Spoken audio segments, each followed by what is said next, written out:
August 9. At ang scripture po natin para sa araw ito ay galing po sa Hebrews chapter 4 verse 14.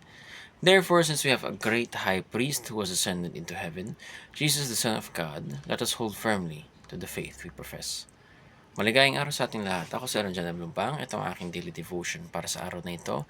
At ang tatalakayin nating paksa ay tungkol sa paano ginagamit ng Diyos kahit ang kasamaan para sa kabutihan.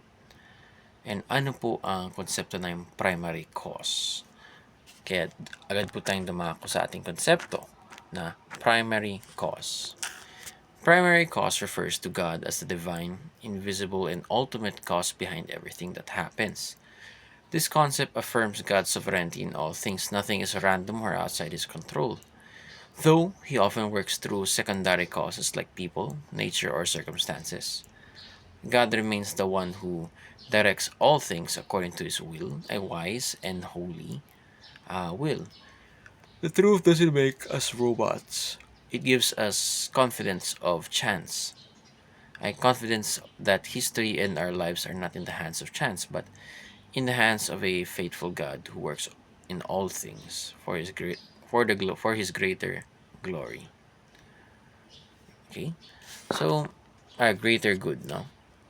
So simulan na po natin. Una, God is the primary cause of all things. Yung sinasabi ko dito, ang Diyos ang pinakasabihin natin.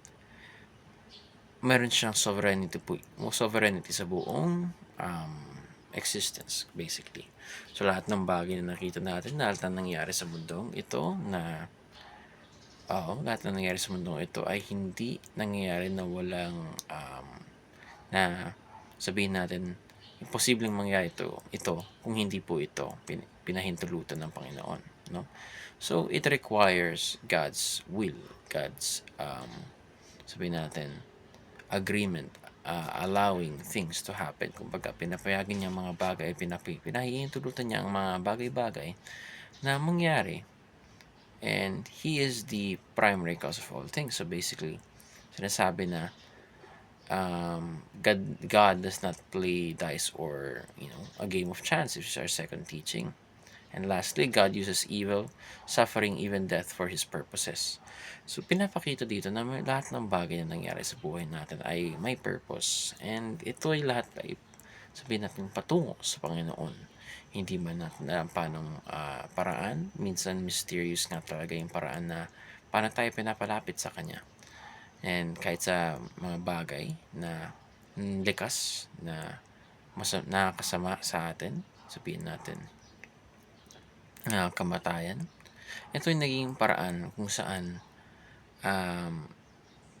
napapalapit pa tayo lalo sa Panginoon. Parang kagaya ng kamatayan, di ba? Sabihin natin sa isang lamay, minsan naayos po yung mga, namamend po yung mga, sabihin natin, sugat ng pamilya sa isa't isa pag may namatay na isang miyembro. At doon na lang sila nagkakaayos. At sa ganun, ang Diyos, ang Panginoon, pinahihintulutan o kumbaga ino-orchestrate niya ang lahat na nangyayari sa mundo natin ngayon. So, God is the primary cause of all things. And sana naman po kayo na pulot na aral, no? At meron kayong natuhan. Maligayang araw sa inyo.